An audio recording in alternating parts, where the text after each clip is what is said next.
Hey guys, it's Leslie here. So let's talk about this word of the year idea.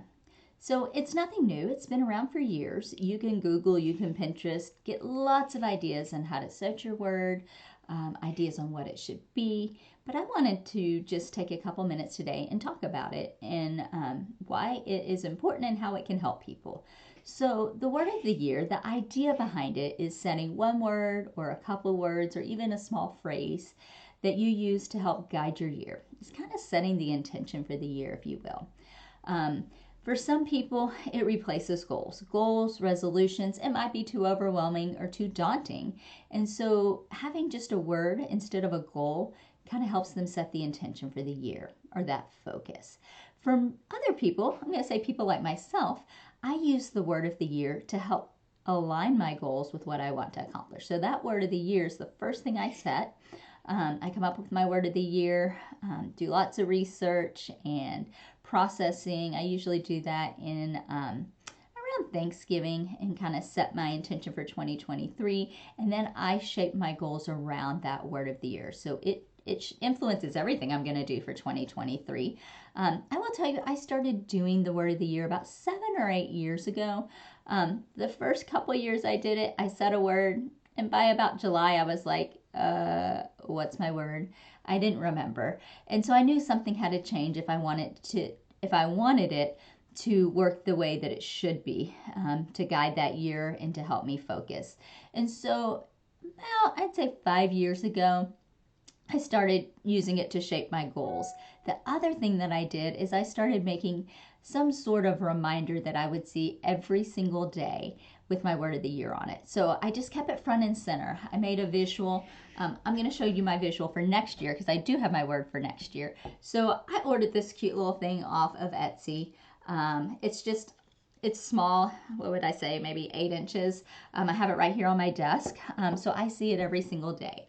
Another thing that I choose to do is I have a personalized planner and a journal, and my word of the year are on both of those things so that I see it every day. For other people, it might be your screensaver. It might just be a picture you have. I've heard of people making their passwords, some sort of reminder of their word of the year. But there's lots of things you can do. But I just challenge you, when you set your word of the year, just make it front and center so that you're seeing it on a regular basis and you're not forgetting about it. Otherwise, it's just a word and it doesn't have any meaning or power.